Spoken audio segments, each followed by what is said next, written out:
প্রিয় দর্শক শ্রোতা মণ্ডলী, কাজল হোমিও ক্লিনিকে আপনাদের সকলকে স্বাগত জানাই। প্রত্যেকবারের মতন আজও নতুন একটা ভালো কার্যকরী একটা এপিসোড নিয়ে আপনাদের সামনে উপস্থিত হয়েছি। অবশ্যই বুঝতে পেরেছেন যে কি বিষয় নিয়ে এই জিনিসটা হতে চলেছে। এই জিনিসটা সচরাচর সবাইয়েরই ক্ষেত্রে দেখা যায়, সেটা হলো আমাশা, অর্থাৎ মেডিকেল ল্যাঙ্গুয়েজে বলে ডিসেন্ট্রি। সেই ডিসেন্ট্রি নিয়ে আজকের আপনাদের সামনে আলোচনা করব। এই ডিসেন্ট্রিটা কেন হয়, তার কারণ, তার লক্ষণ, তার প্রতিকার হিসাবে হোমিওপ্যাথিতে মিরাক্কেলজনক যে ট্রিটমেন্ট আছে সেই ট্রিটমেন্ট নিয়েও আপনাদের সামনে আলোচনা করব এবং আপনারা তার থেকে অবশ্যই উপকার পেতেই হবে। এই রকম আজকের আমি ট্রিটমেন্ট আপনাদের সামনে তুলে ধরব। নিরাময় হতেই হবে, যত পুরাতন আমাশা হোক না কেন, যতই পুরাতন আমাশা হোক। এই যে ট্রিটমেন্ট, এই ট্রিটমেন্টের দ্বারা চিরজীবনের মতন আপনার আমাশা থেকে মুক্তি পেয়ে যাবেন। তো বন্ধুরা, একদম ভিডিওটি স্কিপ না করে শেষ পর্যন্ত দেখতে থাকার অনুরোধ রইল। স্কিপ করলে কিন্তু এর ম্যানেজমেন্ট পাবেন না, কারণ এর কিছু কিছু বাছক থাকে। সেই বাছকগুলোকে নিয়ে আলোচনা করব। সেই বাছক অর্থাৎ ম্যানেজমেন্ট হিসাবে সেই বাছকগুলোকে বেছে চলবেন। খাওয়া দাওয়ার যে রেস্ট্রিকশান দিয়ে দেবো, সেই রেস্ট্রিকশানটাও মেনটেনেন্স করে চলবেন এবং তার লক্ষণ কোনটা খারাপ লক্ষণ, কোনটা ভালো লক্ষণ, সেই সমস্ত আলোচনা নিয়ে আজকের বিশেষ পর্ব। তো বন্ধুরা, এই যে আমাশাটা কেন হয়, আমাশাটা কেন হয় এবং আমাশাটা কি, সেটাই নিয়ে আজকের বিশেষ আলোচনা। তো এর কারণ, এই আমাশাটা কি সেই বিষয়ে আলোচনা করতে গেলে মেন জিনিস যেটা, এই আমাশা হলে প্রথম কি আক্রান্ত হয় না, বৃহদান্ত্র লার্জ ইন্টেস্টাইনটা আক্রান্তের জন্যই কিন্তু এই আমাশাটা দেখা যায়। লার্জ ইন্টেস্টাইনটা হলো এই যে পিকচারটা দিয়ে দিলাম, এটা দেখুন, ওই যে সিকাম, যে সাপের মতন একদম পুরোপুরিভাবে ইউ আকারের যে জিনিসটা, যে অঙ্গটা আছে, ওটাকে কিন্তু লার্জ ইন্টেস্টাইন বলে। এবং স্মল ইন্টেস্টাইন হলো মুখগহ্বর থেকে একদম সিকামের ভাল্ব পর্যন্ত যে কুণ্ডলীকৃত যে নাড়িভুড়িগুলো আছে, ওটা কিন্তু স্মল ইন্টেস্টাইন। এই লার্জ ইন্টেস্টাইন অর্থাৎ সিকামের ভাল্ব থেকে একদম রেকটাম পর্যন্ত এই যে বৃহদান্ত্র, এই বৃহদান্ত্রটাই কিন্তু আক্রান্ত হয়। এর মধ্যে যে অন্ত্রস্থ যে গ্ল্যান্ড, সেই গ্ল্যান্ডের থেকে যে রস সিক্রেশন হয়, সেই রসটা অতিরিক্ত সিক্রেশনের ফলে এই রোগটা দেখা যায়, যাকে আমাদের মেডিকেল ল্যাঙ্গুয়েজে ডিসেন্ট্রি এবং বাংলাতে বলে আমাশা। এই যে অন্ত্রস্থ যে গ্ল্যান্ড, সেই গ্ল্যান্ডের রস অতিরিক্ত কেন সিক্রেশন হয়, আমাদের খাদ্য খাবারের তারতম্যের জন্যই কিন্তু এই জিনিসগুলো অতিরিক্ত সিক্রেশন হয়। কি খাদ্য খাবারের তারতম্য, এর কারণ হিসাবে আমাদের আলোচনা করতে হবে। খাদ্য খাবারের তারতম্য কি, যে আমরা যদি পচা গলা মাংস আমরা যদি খাই, তার জন্য এই জিনিসগুলো, এই প্রদাহটা বেশি হয়। তাতে ইন্টেস্টাইনে ইনফেকশনও অনেক সময় হয়ে যায়। পচা গলার যে জীবাণু এবং অতিরিক্ত ফলমূল যখন আমরা আহার করি, যখন আমরা গ্রহণ করি, তার জন্যও কিন্তু অনেক সময় ক্ষেত্রে এই জিনিসটা দেখা যায়। এবং অন্ত্রের মধ্যে, অর্থাৎ এই যে ইন্টেস্টাইনের মধ্যে যেগুলো ওয়ার্মসের জন্য অনেক সময় কিন্তু এই জিনিসটা দেখা যায়।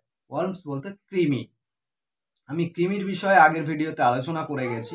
যদি কৃমির লক্ষণ বা কৃমিতে যদি ভুগে থাকেন, আমার ডেসক্রিপশন বক্সে সেই ভিডিওর লিঙ্ক দিয়ে দিলাম, গিয়ে ভিডিওটি গিয়ে দেখবেন এবং কৃমির রোগটাকে, ওয়ার্মসের যে ডিজিজটাকে, কৃমিটাকে একদম নিরাময় করবেন। নিরাময় না করলে কিন্তু এইরকম ডিসেন্ট্রিতে বারংবার কিন্তু আপনাদের ভুগতে হবে। তো বন্ধুরা, গিয়ে কৃমির ডিজিজটা, ভিডিওটা গিয়ে দেখে আসবেন। কৃমির ডিজিজটাকে আপনারা নিরাময় করবেন।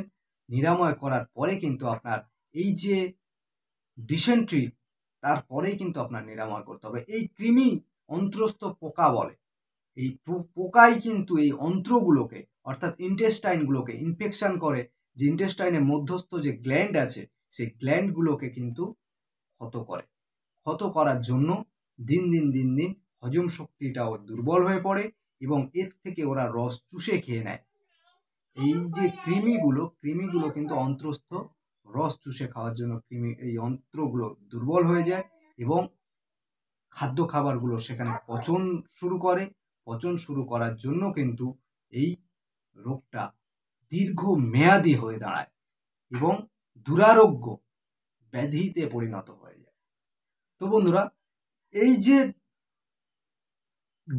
এই ডিজিজটাকে আগে নিরাময় করতে গেলে নিজেদের খাবারটাকে ঠিক ম্যানেজমেন্টের মধ্যে রাখতে হবে। ম্যানেজমেন্টের মধ্যে কি, পচা গলা বাসি খাবার এগুলোকে খাওয়া বর্জন করতে হবে। কোনো খাবার বাসি জিনিস খাবেন না, তাতে একটা খাবারের যতটা শক্তি, যতটা মানে টাটকা অবস্থায় যতটা শক্তি থাকে, সেটা একদিন দুদিন বাসি যদি হয়ে যায় সেই শক্তি কিন্তু আর থাকে না। সেই শক্তিটা আস্তে আস্তে দুর্বল হয়ে যায়, সেটা আস্তে আস্তে বিভিন্ন রকম অ্যাসিডে পরিণত হলে ইন্টেস্টাইনে ইনফেকশন শুরু হয়ে যায় এবং ইন্টেস্টাইনে যখন ইনফেকশন শুরু হয়ে যায়, ইন্টেস্টাইনের মধ্যে কি হয়, কোলনের মধ্যে আম জমতে থাকে, চর্বির মতন থকা আম জমতে থাকে এবং এর ইনফেকশনের জন্য, ইন্টেস্টাইনে ইনফেকশনের জন্য পেটে কলিক পেন শুরু হয় এবং কলিক পেনটাও পেটে কামড়ানি খামচানির মতন কলিক পেন হয়। পেটে যখনই পেন হবে তখনই মল দরজার থেকে মানে পায়খানার বেগ আসবে। পায়খানা যাবেন, দেখবেন এত জোরে মনে হচ্ছে যেন বেগ লেগেছে, প্রচুর পায়খানা হবে। গেলে একটু আধটু পায়খানা, একটু আধটু লালাভো, আম পড়ে গেল, আর পায়খানা হলো না। এটাই হচ্ছে সিমটমস, এর লক্ষণ। এবং সব সময় মনে হবে যেন মল দরজাটা অসাড়বোধ, খোলা ভাব, যাচ্ছেন অসাড়ে পায়খানা হয়ে যাচ্ছে। অসাড়ে কিরকম পায়খানা, যে প্রচুর পরিমাণে পাতলা পায়খানা উদরাময় সেটা নয়, কিন্তু ডায়রিয়ার মতন পায়খানা নয়। এটা যাবেন অনেক কুথিয়ে পায়খানা, প্রচন্ড স্লো বেদনা যাকে বলে, প্রচন্ড বেগ হবে কিন্তু পায়খানা হবে না, একটু আধটু আম পড়বে এবং অনেক সময়ের ক্ষেত্রে আমের সাথে রক্ত আমাশাও হয়ে দাঁড়ায়। এটা অ্যাকুইট থেকে যখন ক্রনিক ডিসেন্ট্রিতে চলে আসে, তখন আমাশার থেকে মলদরজা থেকে রক্ত আমাশাও পর্যন্ত হতে থাকে। তো এই আমাশাকে দুভাগে ভাগ করা যায়। এক হলো bacillary dysentery, amoebic dysentery. Bacillary ডিসেন্ট্রিটা ক্রনিক ডিসেন্ট্রি, অ্যামিবি ডিসেন্ট্রিটা হলো অ্যাকুইট ডিসেন্ট্রি, যা পেটের কলিক পেন হয়ে যে আমাশাটা শুরু হয় সেটা হলো কিন্তু অ্যামিবি ডিসেন্ট্রি। এবং রক্ত আমাশা যদি হয় যখন ক্রনিকে দাঁড়ায় তখন কিন্তু ব্যাসিলারি ডিসেন্ট্রি। এই দুটি ভাগে বিভক্ত করা হয়েছে এবং আমি আলোচনা করলাম এর কারণ, এর কজেস এবং এর লক্ষণ নিয়ে আলোচনা করলাম। এবারে প্রতিকার হিসাবে আমাদের যে হোমিওপ্যাথিক যে চিকিৎসা, সেই বিষয়ে আমরা এবার আলোচনা করব। তো এর প্রতিকার হিসাবে যে আমার সাজেশন করা যে ফার্স্ট মেডিসিন, সেই ফার্স্ট মেডিসিনটা হলো অ্যালোজ সক্রোটাইনা। এই অ্যালোজ সক্রোটাইনাটা কিন্তু খুব কার্যকরী একটা মেডিসিন। এর লক্ষণ হলো মল দরজাটা যেন সবসময় অসাড়ে মল ত্যাগ হয়ে যাচ্ছে, একটু করে মল দরজা সবসময় অসাড়ে মল ত্যাগ হয়ে যাচ্ছে এবং মনে হবে যেন পায়খানা যাব, গেলে একটু আদ্রু করে প্রচুর বেগ লাগবে, কুতিয়ে একটু আদ্রু করে পায়খানা হবে, যার জন্য আস্তে আস্তে রেকটাম প্রোল্যাপসের মতন ভাবও চলে আসবে। রেকটাম প্রোল্যাপস বলতে আমি আগের ভিডিওতে এই রেকটাম প্রোল্যাপস নিয়ে আমি আলোচনা করে গেছি। যদি সেই রকম কোনো লক্ষণ আসে, সেই ভিডিওটা গিয়েও দেখে আসবেন, আমার ডেসক্রিপশন বক্সে তার লিঙ্ক দেওয়া থাকলো, সেটা গিয়েও দেখে আসবেন। এটা কোথানোর জন্য, অতিরিক্ত কুতিয়ে পায়খানা প্রস্রাব করার জন্য যে রেকটামটা দুর্বল হয়ে গিয়ে যখন অ্যানাস থেকে বেরিয়ে আসে, তাকে রেকটাম প্রোল্যাপসিস বলে। তো সেই রকম ভাব মনে হবে, যেন মল দরজাটা বেরিয়ে আসা ভাব। তো এই মেডিসিনটা সেই লক্ষণে খুবই কার্যকরী মেডিসিন। এটি 2 ফোঁটা করে দিনে 3 বার খালি পেটে খাবেন। দেখবেন এই সিমটমসটা চিরতরে নিরাময় হয়ে যাবে। এবং আমার সাজেশন করা যে সেকেন্ড মেডিসিনটাও খুবই কার্যকরী, খুব গুরুত্বপূর্ণ একটা মেডিসিন। সেই মেডিসিনটা হলো মার্কুরিয়াস সলিবিলিস, অর্থাৎ মার্কসল। এই মেডিসিনটা 2 ফোঁটা করে দিনে 2 বার সকালে আর বিকালে খালি পেটে খাবেন।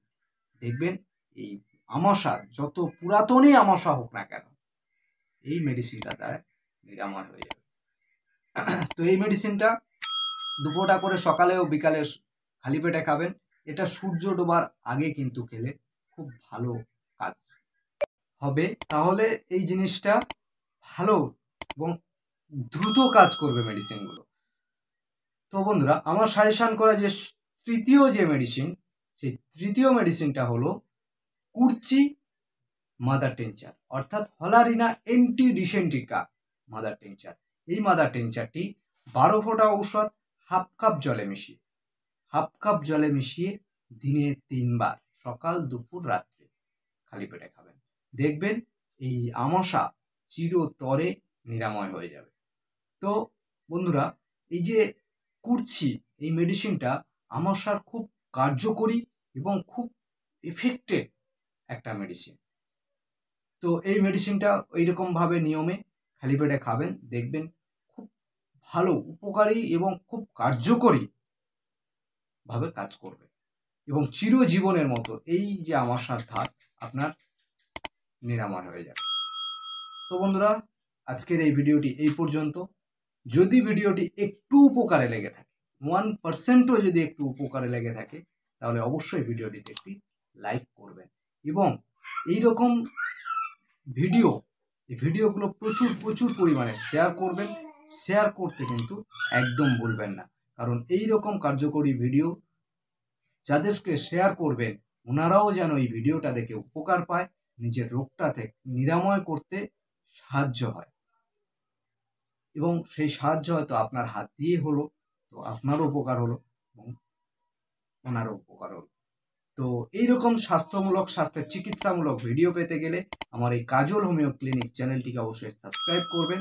সাবস্ক্রাইব করে আমার পাশে থাকবেন এবং পাশে থাকা বেল আইকনটা প্রেস করতে একদম ভুলবেন না, প্রেস করে অল করে দেবেন। তাহলে আমি নিত্য নতুন যখন ভিডিও আপলোড করব, তখন কিন্তু আপনারা নোটিফিকেশন পেয়ে যাবেন। পেয়ে গেলে ভিডিওটি দেখতে আপনাদের সুবিধা হবে। তো আজকের এই পর্যন্ত। সবাই ভালো থাকবেন, সুস্থ থাকবেন, সকলকে সুস্থ রাখার চেষ্টা করবেন।